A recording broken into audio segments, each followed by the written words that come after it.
말씀 가지고 실패의 교훈이라는 말씀의 제목으로 주신 은혜 같이 나누기 원합니다. 유명한 사람들의 유언에 대해서 같이 한번 조사를 해봤어요. 도대체 유명한 역사 속의 유명한 사람들은 어떤 유언을 남겼는지 한번 검색을 해봤더니 이런 유언들이 있더라고요. 동화 작가인 앤 길버트는 자기 머리를 죽기 전에 빗어준 딸에게 2번 키스하면서 이렇게 유언을 남겼습니다. 한 번은 고마움의 키스고 한 번은 굿나잇의 키스를 한다 그러고 죽었다 그래요. 또 유명한 루드비크 폰 베토벤은 죽으면서 천국에서는 내가 소리를 들을 수 있겠지라고 하면서 죽었다 그래요. 또 우리가 잘 아는 피카소는 나를 위해 축배를 드시오라는 말을 남기고 죽었다 그래요. 여호수아 23장 24장은 유명한 여호수아의 유언장입니다. 누구에게나 죽음은 의미가 있고 특별히 그 사람의 유언은 더 큰 의미가 있겠죠. 더 나아가 민족의 지도자의 유언은 더 큰 의미가 있을 것입니다. 오늘 여호수아의 유언은 이스라엘 사람들에게 정말 큰 의미가 있었습니다. 이스라엘은 모세의 죽음으로 출애굽 시대가 끝나고 가나안 시대가 오픈돼요. 그리고 오늘 여호수아의 죽음으로 가나안 시대가 끝나고 사사 시대가 오픈됩니다. 여러분, 사사 시대의 특징을 한마디로 얘기한다면 뭐라고 표현할 수 있을까요? 사사기 21장 25절의 말씀에 자기 소견에 옳은 대로 행하였더라라고 말씀하고 있어요. 자기 소견에 옳은 대로 행하였다는 말은 한마디로 말하면 자기 멋대로 자기 하고 싶은 대로 다 하고 살았다는 거예요.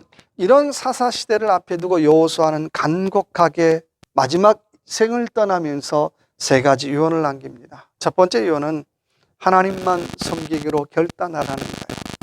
하나님만 섬기고 살라는 것이고요. 두 번째는 영적인 가치를 깨닫고 하늘 상급을 바라보고 살라는 거예요. 그리고 세 번째는 믿음이 후퇴하지 말라고 하는 유언을 남기고 세상을 떠납니다. 그리고 사사기 1장을 맞이하게 돼요. 과연 이런 유언들이 얼마나 잘 이루어졌을까? 또 그런 유언들이 이루어지길 기대하는 마음으로 사사기를 오픈하게 됩니다. 그런데요, 사사기를 열자마자 반복되어지는 말씀이 있어요. 19절의 말씀에 쫓아내지 못하였고, 21절에 쫓아내지 못하였고, 27절에 쫓아내지 못하였고, 28절에 쫓아내지 못하였고라는 말이 계속해서 반복이 돼요. 이스라엘 민족이 가나안 땅에 왜 들어갔나요? 쫓아내려고 들어갔잖아요. 근데 결과는 쫓아내지 못하였다는 말이 반복이 돼요. 한마디로 말하면 가나안 정복 전쟁에 실패했다는 거예요. 왜 실패했을까요? 그리고 그 실패를 통해서 오늘 저와 여러분은 무엇을 배울 수 있을까요? 첫 번째 실패의 교훈은 왜 실패했습니까? 적당함 때문에 실패했다라고 하는 것입니다. 오늘 보면 3절의 말씀 보니까 이렇게 말씀하고 있습니다. 너희는 이 땅 주민과 언약을 맺지 말며 그들의 제단을 헐라하였거늘 너희가 내 목소리를 듣지 아니하였으니 어찌하여 그리하였느냐라고 말씀하고 있어요. 하나님 목소리 안 들었다는 거예요. 여호수아가 그토록 남겼던 그 유언 듣지 않았다는 거예요. 이스라엘 사람들의 적당한 태도 때문에 실패했다라고 하는 것입니다. 흔히들 한국사회 공무원사회를 가리켜서 무사안일주의라고 비판하죠. 여러분, 무사안일주의의 특징이 뭔가요? 적당히 대충 하죠. 너무 뛰어나도 안 되고요, 너무 뒤처져도 안 되고요, 그냥 중간만 적당히 대충 하면 돼요. 오늘 이스라엘 민족은 그 적당함 때문에 실패했다라고 하는 것입니다. 사사기 1장 27절의 말씀에 이렇게 말씀하고 있습니다. 가나안 사람들이 결심하고 그 땅에 거하였더니, 사사기 1장 35절의 말씀에 결심하고 헤레산과 야알론과 사알빔에 거하였더니라고 말씀하고 있어요. 여러분, 지금 결심은 누가 해야 돼요? 결심은 이스라엘 민족이 먼저 해야 되죠. 그런데요, 오늘 말씀 보니까 결심을 이스라엘 사람들이 먼저 하는 것이 아니라 가나안 사람이 먼저 하고 있어요. 그리고 어때요? 내가 눌러 살 거야. 내가 이 땅에 꼭 눌러 살 거야. 그랬다는 거예요. 여러분, 왜 그런 결심하게 됐을까요? 한마디로 이스라엘 사람들을 만만히 봤다는 거예요. 여러분, 영적인 이치는 다 그래요. 나의 영적 결심이 약해지면 상대적으로 사단의 결심은 강해져요. 나의 영적인 선한 결심이 약해지면 악한 결심이 강해져요. 모든 원리가 그렇다는 거예요. 한 나라도 마찬가지고 한 개인도 마찬가지고. 그렇다면 지금 저와 여러분은 어떤 결심이 강해지고 있습니까? 그러면 왜 이렇게 이스라엘 민족이 결심이 약해졌을까요? 그 이유가 뭘까요? 첫째는 그들이 가나안 사람을 크게 볼 때 그들의 결심이 약해졌다는 거예요. 그들이 가나안 사람을 크게 볼 때 그들은 실패할 수밖에 없었다는 것입니다. 사무엘상 13장 22절의 말씀에 싸우는 날에 사울과 요나단과 함께한 백성의 손에는 칼이나 단창이 없고 오직 사울과 요나단에게만 있더라라고 말씀하고 있습니다. 자, 사사기로부터 400년의 시간이 흘렀어요. 근데 그때까지도 이스라엘 민족은 아직도 어때요? 철로 된 무기는 왕하고 왕족들, 왕자들 몇 사람만 가지고 있었다는 거예요. 나머지는 주로 뭐 하겠습니까? 돌멩이나 짝대기 들고 싸웠다는 거예요. 자, 그런 이스라엘 민족 앞에 오늘 철병거가 나타났어요. 요즘 말로 뭐예요? 짝대기 들고 있는 사람 앞에 탱크 나타났어요. 놀라 자빠질 일이잖아요. 왜 실패했습니까? 가나안 사람의 군대를 볼 때에 실패할 수밖에 없었다라고 하는 것입니다. 사사기 6장 12절의 말씀에 하나님께서 기드온을 부르는 때 이렇게 부르세요. 큰 용사여라고 말씀하고 있어요. 기드온을 부를 때 너 참 장래라고 부르는 것이 아니라 큰 용사여라고 불러요. 그러자 기드온이 이렇게 대답하죠. 하나님, 나의 집은 므낫세 중에서 극히 약하고 나는 내 아버지 집에서 제일 작으니다라고 말씀하고 고백하고 있어요. 내가 내 자신을 보면 작은 것밖에 안 보이고, 내가 내 자신 보면 약한 것밖에 안 보이고, 내가 내 자신 보면 부족한 것밖에 보이지 않아요. 그런데 나를 부르신, 나를 불러주신 하나님의 눈으로 나를 불러보면 우리는 하나님 앞에 큰 용사로 쓰임받을 수 있다라고 하는 것입니다. 여러분, 지금 형편과 처지를 보지 마시고 나를 불러주신 하나님을 바라보라는 거예요. 또 나와 함께 하시는 하나님을 보시기 바랍니다. 그래서 믿음이 무엇이냐라고 물어본다면 세상 말로 이렇게 말할 수 있을 것 같아요. 믿음은 상대방이 가진 패를 잘 보는 것이 아니라 나와 함께 하시는 하나님을 보는 것이 믿음이라는 거예요. 우리는 상대방의 패는 잘 봐요. 상황도 보고 조건도 보고 다 잘 보는데 지금 나와 함께 하신 하나님을 우리가 얼마나 보고 있느냐라고 하는 것입니다. 또 이스라엘 민족 왜 실패했습니까? 사사기 들어가면서 반복되어지는 말이 사역하였더라라는 말이 반복해요. 무슨 말입니까?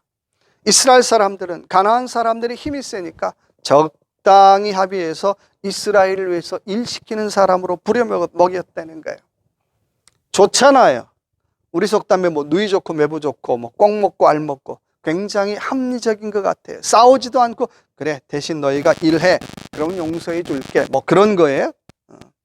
그런데요, 신앙은 합리적인 것을 넘어서 신비를 경험하는 것입니다.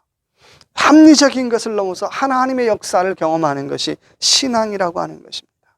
여러분, 교회일도 마찬가지예요. 합리적이다라는 말이 반복만 되어지면 신앙은 절대 잘하지 않아요. 그것도 신앙도 아니고요.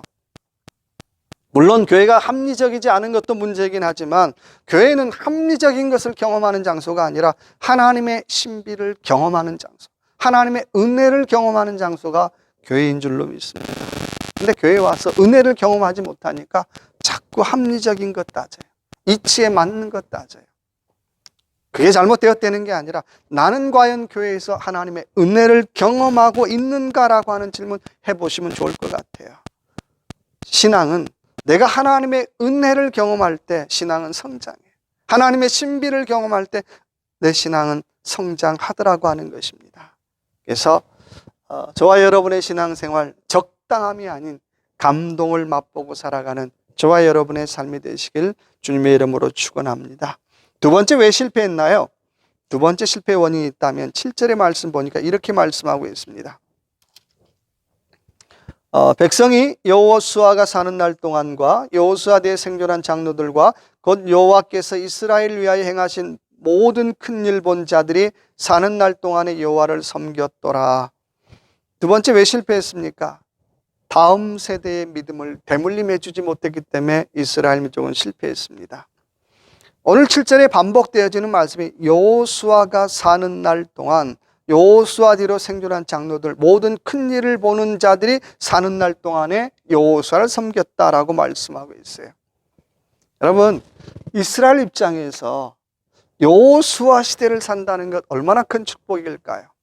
모세와 같은 시대를 산다는 것 얼마나 큰 축복일까요? 여러분, 언제 여호수아와 같이 일해 보겠어요? 언제 모세와 같이 일해 보겠어요? 근데 모세와 여호수아와 같이 일한다는 것 자체가 축복이잖아요. 그런데 그런 축복이 모세가 죽고 여호수아가 죽자 끊어졌다는 거예요. 믿음이 대물림되지 않았다라고 하는 것입니다. 믿음으로 살았던 여호수아 시대 이후에 사사기 시대는 아까 얘기했던 것처럼 자기 소견대로 살았다는 거예요. 여호수아 시대가 믿음으로 살았다면 그 후손의 시대도 믿음으로 살아야 되잖아요. 근데 여호수아 시대는 믿음으로 살았는데, 모세 시대도 믿음으로 살았는데, 그 이후의 시대는 자기 소견대로 살았다라고 말씀하고 있습니다. 한마디로 믿음이 대물림되지 않았다는 거예요. 여러분, 이걸 보면 아무리 좋은 지도자라고 해도 2대 이상 이어지기가 참 어렵다는 것 깨닫게 돼요. 정말 괜찮은 지도자가 1대, 2대, 3대, 4대까지 이어진다면 엄청난 축복이겠죠. 나라도 마찬가지고 교회도 마찬가지예요. 그래서 사사기를 읽다 보면 늘 고민으로 다가오는 단어 중에 하나가 next generation이에요. 다음 세대, 다음 세대, 다음 세대. 오늘 저와 여러분의 믿음 그렇게 썩 좋지 않지만 과연 다음 세대가 하나님의 이름을 부르고 살까? 혹시라도 다음 세대가 사사기의 표현처럼 자기 소견대로 자기 멋대로 살아가는 세대가 아닐까라고 하는 우리는 그런 걱정이 있어요. 크리스마스 때 신학교에서 연극을 합니다. 연극을 하는데 연극하다 보니까 좀 재밌게 하잖아요. 예수님의 어머니를 좀 바람난 여인으로 묘사를 했어요. 그래서 한 신학생이 야, 이거 아무리 연극이지만 이거 좀 아니지 않냐, 그렇게 문제를 좀 제기했어요.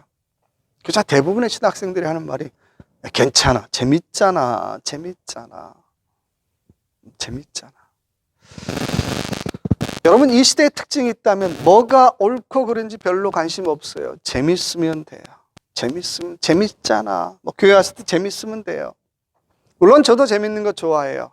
그런데요, 그 재밌는 것 때문에 신앙도 떠나고 믿음도 떠나고 다 떠난다면 그 재밌는 게 무슨 소용이 있느냐는 거예요. 오늘 저와 여러분이 다음 세대를 위해서 할 일이 있다면 믿음을 대물림하는 일입니다. 내 자녀들에게 믿음의 날개를 달아주는 일이에요. 내 자녀들에게 기도의 날개를 달아주는 일이에요. 내 자녀들에게 말씀의 날개를 달아주는 일이에요. 그래서 내 자녀들이 재미로 사는 것도 나쁘지 않지만, 그러나 내 자녀들이 믿음의 날개를 달고 믿음으로 살 수 있도록 도와주는 일이 오늘 저와 여러분이 해야 할 일이라고 하는 것입니다. 미국 청교도 신앙의 뿌리를 더듬어 올라가다 보면 8세기에서 10세기 노르웨이와 덴마크 땅을 차지했던 바이킹들을 만나요. 우리는 바이킹 하면 나쁜 사람들, 수많은 나라를 약탈하고 죽이고 빼앗고 그런 나쁜 사람으로만 생각을 해요. 물론 바이킹이 한 일은 그렇게 썩 좋은 일은 아니지만, 그런데요, 바이킹들이 살면서 굉장히 중요하게 생각했던 거 하나 있어요. 결혼에 대해서 굉장히 중요하게 생각했어요.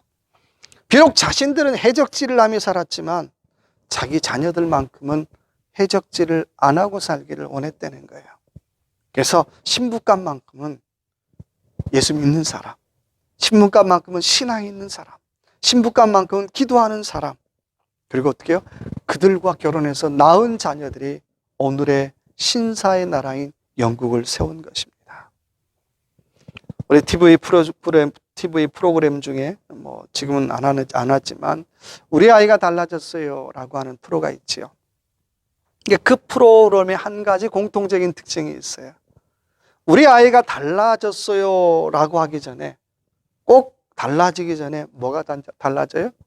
부모가 먼저 달라져요. 이 말은 내가 부모가 변하지 않고는 자식은 변하지 않아요. 저도 마찬가지인데 저는 안 변하면서 너 왜 그렇게 사니? 뭐 그렇게밖에 못하니? 너 변하지 않니? 근데 내가 변하지 않는데 자식이 변하지 않더라고 하는 거예요. 이번 주일은 파더스데이입니다. 가정이 어떻게 변해야 될까요? 아버지가 변하면요, 가정은 변해요. 근데 왜 안 변합니까? 아버지가 변하지 않더라는 거예요. 저도 잘 안 변하잖아요. 고집스럽고요, 권위적이고요, 잘 안 변해요. 아버지가 변하지 않으면 자녀는 변하지 않습니다.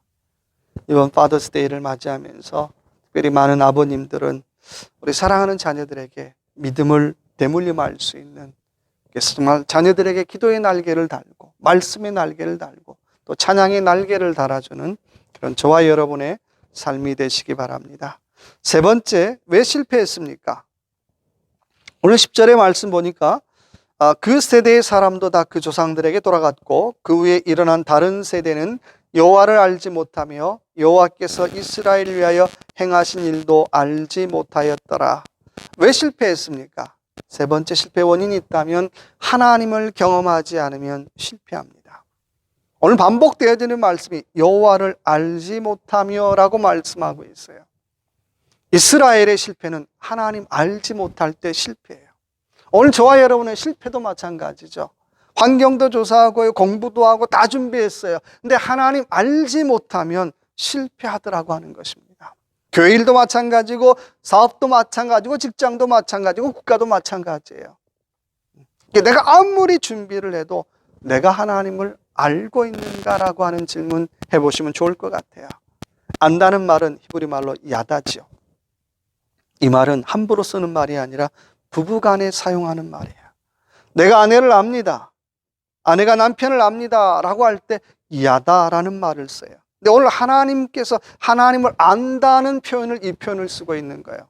내가 아는데요, 그게 아니라 네가 네 남편처럼 나를 알고 있니? 네 아내처럼 나를 알고 있니? 네 부부처럼 나를 알고 있니? 라고 하는 질문을 하고 있다라고 하는 것입니다. 그래서 야다로 안다라고 하는 건 지식으로 아는 것 아니에요. 지식과 함께 경험으로 아는 거죠. 그래서 내가 하나님을 야다, 압니다라는 얘기는 내 머릿속으로만 아는 것이 아니라 삶으로 경험해서 아는 거예요. 하나님을 경험하는 삶이라고 하는 책을 쓴 헨리 블랙가비가 하나님을 아는 것이 무엇입니까? 라고 하는 질문에 이렇게 대답을 하고 있어요. 여러분, 하나님을 아는 것은 프로그램도 아니고 강의도 아니고 하나님과의 인격적인 만남입니다 라고 얘기를 하고 있어요. 신앙은 하나님과 인격적인 만남, 그 체험에서부터 시작된다는 거예요. 우리 하나님 만나셨습니까? 인격적으로 만나느냐는 거예요. 그 만남이 없으면 머리로만 하는 지식이 돼요. 내가 교회를 와봤어요. 또 교회 신앙 오랫동안 다녀봤어요. 그래서 그렇게 하는 거잖아요. 그건 신앙인 아니죠. 내가 머릿속으로만 하는 지식으로만 안다면 그건 신앙인이 아니라 바리새인만 되고 마는 거예요. 아는 것 많아요. 또 들은 것도 많아요. 본 것도 많아요. 근데 내가 경험한 건 하나도 없어요. 구약 성경에서 하나님은 우리를 가리켜서 기업, 백성, 산업이라고 표현하고 있어요. 히브리 말로 스굴라라는 말인데 그 말은 재산이나 보석이라는 거예요. 여러분, 저와 여러분 누구라고 얘기하는 거예요? 하나님께서 저와 여러분을 향해서 스굴라, 나의 보석이야, 나의 재산이야, 나의 기업이야 라고 얘기하고 있습니다. 우린 그렇게 여기며 살아가십니까? 각 시대마다 세대를 구분하는 단어들이 있어요. 4.19 시대가 있고요, 386 시대가 있고요, X세대가 있고요, N세대가 있고요, 네트워크 세대가 있고요, 요즘 M세대, 모바일 세대가 있어요. 근데 저와 여러분이 오늘 해야 될 일이 있다면 우리 이 M세대가 신앙을 경험하는 일을 우리는 도와야 한다라고 하는 것입니다.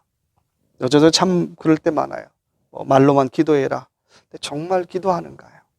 말로만 기도해라가 아니라 정말 5분이라도 무릎 꿇고 기도를 경험하게 만들어야겠죠. 말씀 봐라가 아니라 5분이라도 말씀을 경험하게 만들어야 되겠죠. 여러분, 히브리 사람들은 3살부터 토라, 모세오경을 외우기 시작을 해요. 그리고 12살이 되면 그 모세오경을 다 띄죠. 그리고 성인식 때 모세오경을 암송하는 걸 다시 외우죠. 그런 이스라엘이, 그런 교육 때문에 그들의 교육이 1000년을 가요. 여러분, 저와 여러분의 자녀들 어떤가요? 보통 어른들은 그러더라고요. 그 집 자녀가 잘 살면 아유 성공했습니다. 제가 그 말 들을 때마다 저한테 하는 게 아니고 다른 자녀에게 하는 말인데, 제가 그때마다 질문 들어요. 정말 뭐가 성공인가? 잘 살면 성공인가요? 건강하면 성공인가요? 하프타임의 저자 밥 포드는 성공을 이렇게 정의하고 있습니다. 내 인생에 타오르는 횃불을 다음 세대에 넘겨주는 것이다 라고 표현하고 있어요. 내 인생에 타오르는 횃불을 다음 세대에 넘겨주는 것이 성공이라는 거예요. 내 인생에 불렀던 그 하나님의 이름을 다음 세대에 넘겨줄 때 그게 성공인 거예요. 내 인생에 경험했던 그 하나님의 은혜를 다음 세대에 넘겨줄 때 그게 성공이라고 하는 것입니다. 내가 경험했던 하나님의 사랑, 내가 경험했던 하나님의 은혜, 그 하나님의 사랑과 은혜를 다음 세대에도 좀 넘겨주는 그런 저와 여러분의 귀한 한 주간의 삶이 되시길 주님의 이름으로 축원합니다. 같이 한번 기도하십시다. 기도할 때 하나님, 내가 영적으로 열정을 갖고 살기를 원합니다. 자녀들에게 믿음을 대물림하게 하여 주옵소서. 그리고 우리가 하나님을 경험하는 삶을 살기를 원합니다라고 한번 이 시간 주여 한번 외치고 같이 한번 통성으로 같이 한번 기도하겠습니다. 주여! 아버지 하나님 감사합니다. 이 시간에도 하나님 아버지 또 인도하여 주시니 감사합니다. 아버지 하나님, 원하고 바라옵기는 우리 아버지 하나님 이 귀한 파더스데이에 다시 한번 우리가 믿음을 대물림하고 또 하나님을 경험시킬 수 있는 아버지 하나님 우리의 삶이 되기를 원합니다. 자녀들에게 변하라가 아니라 내가 먼저 바뀌어지고 변할 수 있는 아버지 하나님 귀한 은혜와 은총을 허락하여 주시길 원합니다. 내가 바꾸어지고 내가 변하지 않는다면 결코 변할 수 없음을 하나님 깨닫게 하여 주셔서 내가 바뀌어지고 변할 수 있는 귀한 아버지 하나님 삶이 될 수 있도록 은혜 베풀어 주시옵소서.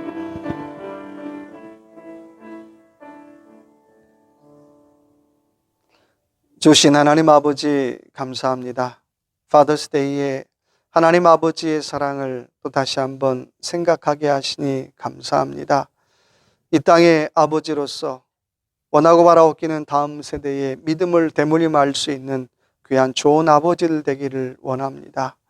내가 받은 은혜, 내가 받은 사랑, 내가 받은 축복 다음 세대에 대물림할 수 있는 좋은 아버지들 되게 하여 주시고, 특별히 원하고 바라옵기는 정말 이 파더스데이에 내가 먼저 변할 수 있기를 원합니다.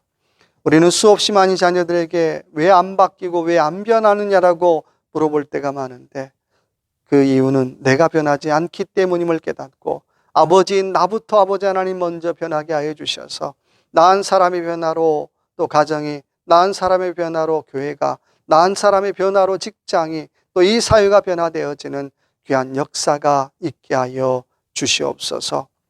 지금은 우리 주 예수 그리스도의 무한하신 은혜와 아버지 하나님의 크신 사랑과 성령의 위로 충만 교통하심의 역사가 또 주신 말씀을 기억하며 영적인 안위함이 아니라 영적인 정렬을 가지고 또 자녀들에게 믿음을 대물림하고 또 내가 경험한 그 하나님의 사랑을 자녀들에게 물리며 살기로 결단하는 모든 믿음의 식구들 머리 위에, 가정 위에, 섬기는 직장과 일터 위에, 또 오늘 파더스데이를 맞이한 세상의 모든 아버지들 머리 위에 지금부터 영원히 함께 하시길 간절히 축원하옵나이다.